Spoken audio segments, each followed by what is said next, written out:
আজকে আপনাদের সঙ্গে শেয়ার করতে যাচ্ছি এই প্রচন্ড শীতে আপনার খামারে কি কি করণীয়, শীতে গরুকে কি কি খাবার দেবেন এবং খামারের আশপাশ দিয়ে যে ফাঁকা জায়গাগুলো সেগুলা কি কি ব্যবহার করবেন যেন আপনার খামারের এই শীতে কুয়াশা বা বাতাস ঢুকে আপনার গরুর কোনো ক্ষতি না করতে না পারে। দর্শক, আমাদের খামারে আপনারা দেখতে পাচ্ছেন এই যে প্রচন্ড শীতে আমরা কি ব্যবস্থা নিচ্ছি গরুর যেন পর্যাপ্ত পরিমাণে বাতাস ভিতরে না আসতে পারে, ঠান্ডা বাতাস না আসতে পারে।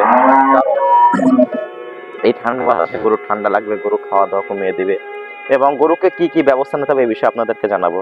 দর্শক, এই প্রচন্ড শীতে আপনারা গরুর পায়ের নিচে অবশ্যই কার্পেট অথবা ম্যাট অথবা খড় জাতীয় যেগুলো নোংরা খ্যার বা নাড়া বলা হয় এগুলা গরুর পায়ের নিচে বিছিয়ে দেবেন অথবা বিছিয়ে দিবেন এবং খামারের চতুর্দিক দিয়ে পর্দার ব্যবস্থা করে দেবেন যেন ঠান্ডা কুয়াশা জাতীয় বা ঠান্ডা বাতাস গুলা এসে গরুর কোনো ক্ষতি না করতে পারে। এই জন্য আমরা আমাদের খামারের চতুর্দিক দিয়ে পর্দা দিয়ে ঢেকে দিয়েছি যেন বাতাস না আসতে পারে এবং গরুকে সুন্দর রাখার জন্য গরুকে পর্যাপ্ত পরিমাণ ভিটামিন, ক্যালসিয়াম, আয়রন এবং জিঙ্ক খাওয়াবেন যেন রোগ প্রতিরোধ ক্ষমতাটা বেশি পায়।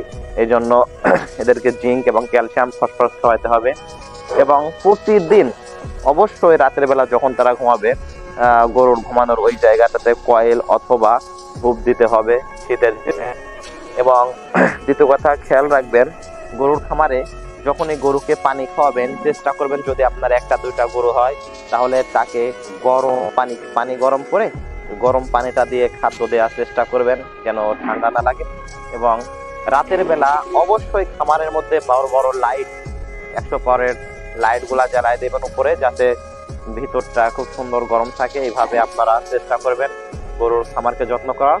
এবং গরুর খামারে গরু প্রসাব করবে, পায়খানা করবে, অবশ্যই পায়খানাটা দ্রুত উঠায় ফেলার চেষ্টা করবেন যেন ওই গোবরটা বা বিষ্ঠাটা যেন গরুর গায়ে না লাগে। কারণ শীতের দিনে কিন্তু প্রতিদিন আপনারা গরুকে গোসল করাতে পারবেন না, গরুর শীত লাগবে, গরু কাঁপাকাঁপি করবে এই ক্ষেত্রে।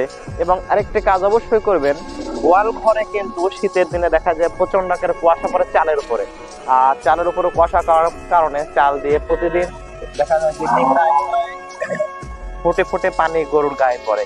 এই জন্য আপনারা দেখছেন আমরা কি একটা পন্থা করছি, গরুর উপর দিয়ে চাটাই দিয়ে দিচ্ছি, গরুর যে ঘর উপর দিয়ে চাটাই দিচ্ছি যাতে পানিটা চাটাইয়ের উপরে থাকে, নিচে না পড়ে।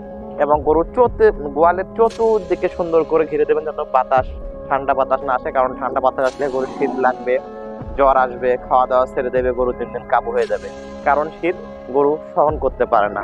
দর্শক, অবশ্যই ভিডিওটি শেয়ার করে মানুষকে জানিয়ে দেন কিভাবে গরুর শীতের